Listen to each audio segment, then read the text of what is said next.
मंत्री को और बीजेपी को समझना चाहिए कि हमारी 80 साल की जो लेगेसी थी कि हम न्यूट्रल थे इस मामले में, आज उसका क्या हो गया बताइए। और फिर बहुत गलत मैसेज गया है तमाम ये गल्फ कंट्रीज को, चाहे बहरीन हो, कतर हो, इराक हो। और हम जानते हैं कि कतर होस्ट कर रहा था कि सीज फायर हो गाजा में, इजराइल ने वहां पर हमला कर दिया, बॉम्बिंग की।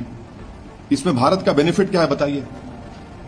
और प्रधानमंत्री के साथ जो आपकी बरादरी मीडिया के लोग गए थे कवर करने के लिए, वो भी फंसे हुए इजराइल में, अब उनका क्या होगा।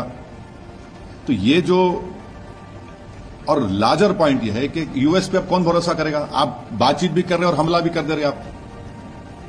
तो ये सवालात हैं जिससे देश के प्रधानमंत्री को, बरसर इख्तियार जमात को, बीजेपी को इसका जवाब देना पड़ेगा।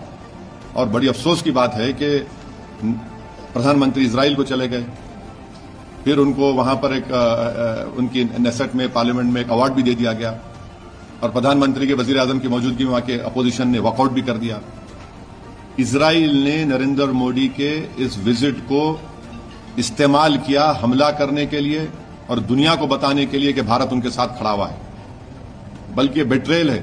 हम पूछना चाह रहे हैं बीजेपी और देश के प्रधानमंत्री और उनके सरकार से कि क्या नेतन्याहू ने हमको बताया था प्रधानमंत्री को? अगर बताया तो प्रधानमंत्री को निकल के आ जाना चाहिए, जिस तरह वाजपेयी ने किया था 79 में। और अगर नहीं बताया तो फिर इजराइल ने इस्तेमाल किया हम लोगों को। ये बड़ी तकलीफदेह बात है।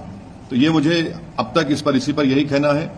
हम उम्मीद करते हैं कि जो 50,000 अभी भी भारत के नागरिक ईरान में है और 10,000 इजराइल में है, उनको वापस लाया जाए।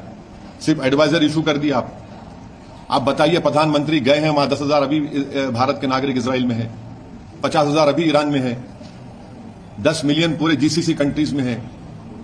किसको नुकसान होगा बताइए इससे?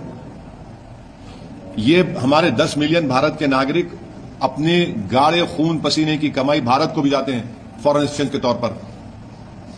नेशनल इंटरेस्ट क्या सर्व हमारा बताइए प्रधानमंत्री के जाने के बाद? ये हमारे सवालात हैं। Thank you very much.